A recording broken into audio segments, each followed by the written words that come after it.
On December 6, 1990, the small Bulgarian village of Tsarichina, near Sofia, became the epicenter of a major mystery in modern Bulgarian history. On this day, the secret military operation known as Operation Sunbeam was launched, led by the Bulgarian army and involving psychics, geologists, and other experts. Officially, the project's goal was to uncover archaeological finds. However, some insiders believe the true objective was to search for an ancient artifact or evidence of an alien civilization. Central to the project was Elisaveta Loganova, a contactor who claimed to receive instructions from extraterrestrials. Loganova played a crucial role, documenting numerous messages and signs that remain unresolved to this day. The project also involved several high-ranking military officers, including General Ivan Dynev. Under the strict supervision of the Ministry of Defense, a team began their excavations in Tsarichina in December 1990. With high enthusiasm and anticipation, they followed specific instructions from Loganova's psychic sessions. The project, veiled in secrecy and surrounded by a guarded perimeter, has sparked speculation and rumors among locals and the media. As the excavations progressed, the team uncovered unusual structures underground, including well-formed walls and arches that seem to be part of an existing tunnel. Some suggest that the military might not be digging new tunnels, but rather clearing out a pre-existing one of unknown origin.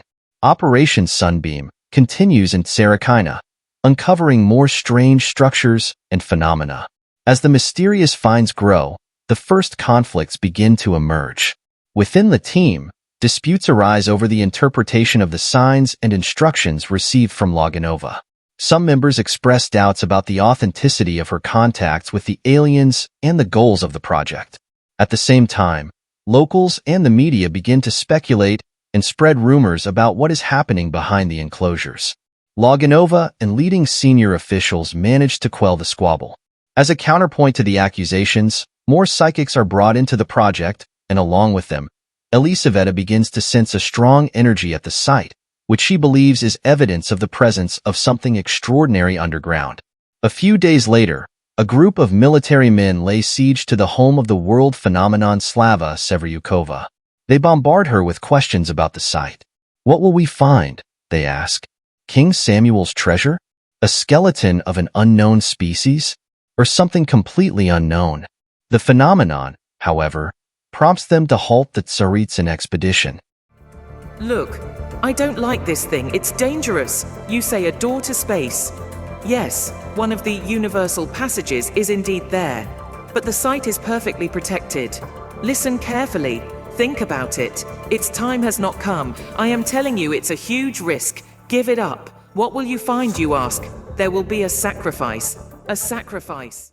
Instead of halting the work, this only intensifies the excavation.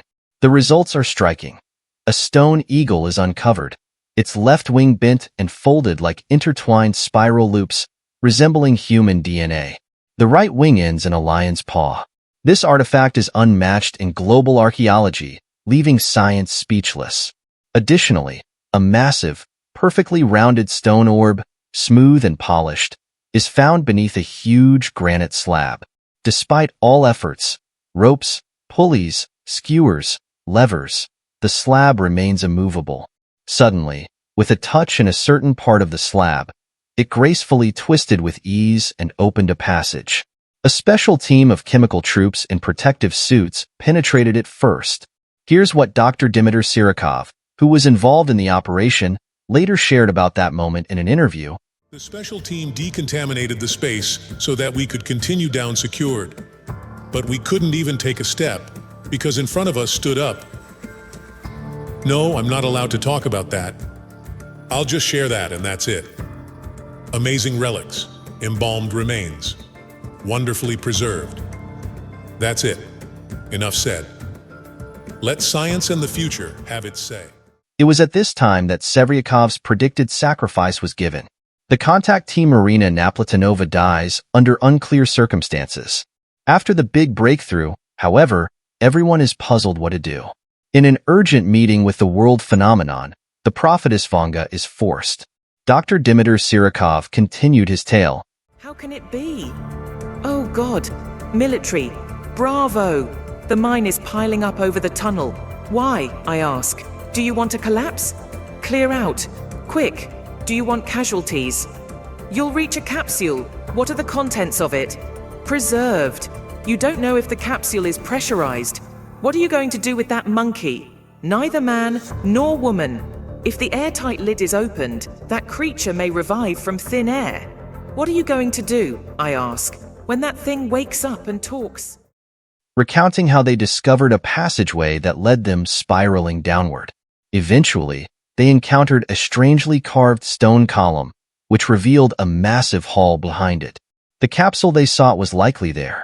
However, the column bore incomprehensible inscriptions, and an arch-shaped opening appeared before them. The doctor described it as a gateway to the universe, a shortcut. Despite their efforts, they couldn't advance. It seemed the capsule was either not yet accessible, or they were forbidden from reaching it. As the excavation continued, the team began witnessing more unexplained phenomena. Light anomalies, unidentified flying objects, and strange sounds. Some members even faced health issues. But one particular event would forever alter the project's history. On May 12, 1991, at approximately 10 p.m., the duty officer reported to General Bynev that they noticed a strange object in the sky. He immediately went to check it out. In less than 5 minutes he returned and reported that a spacecraft was about to land. The military came out of the vans and started to keep an eye on the alien body. Loganova remembers that at that very moment, there was complete silence. The unknown object descended over the opposite hill and came down behind it with only the lights reflected in the sky visible.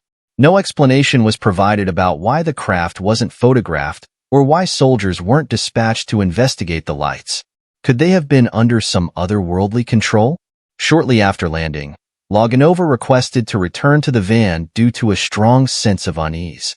She began quickly noting down symbols sent by the aliens, who claimed to come from Pluto and needed to enter the facility. They warned that their influence was so powerful that it was safer for all humans to stay indoors. The officers instructed the soldiers to remain in the vans until further notice.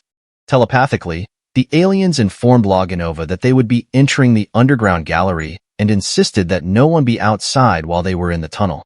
The military adhered to this request.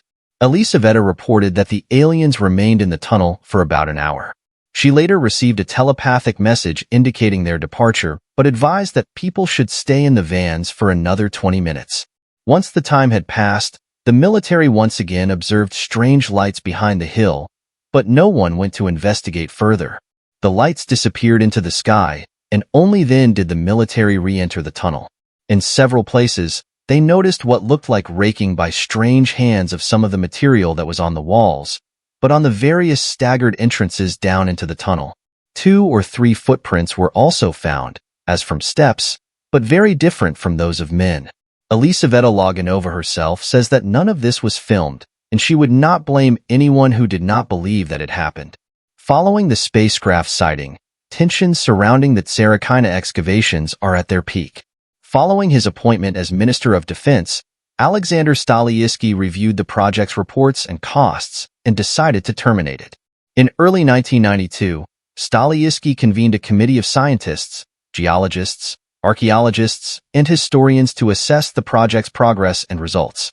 The committee determined that there were no noteworthy scientific discoveries and recommended ending the operation immediately.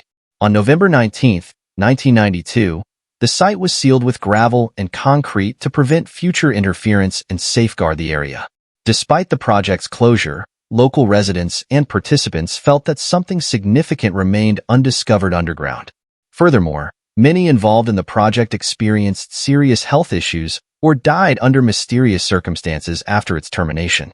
Numerous documents and reports on the case, the notes of Loganova and her team, and the hundreds of pages filled with indecipherable signs and drawings written under the dictation of the alien forces mysteriously disappear. To date, there is not a single piece of paper in official institutions to remind of this operation. Many people believe that there are still secrets hidden underground that could change our perceptions of human history and alien civilizations.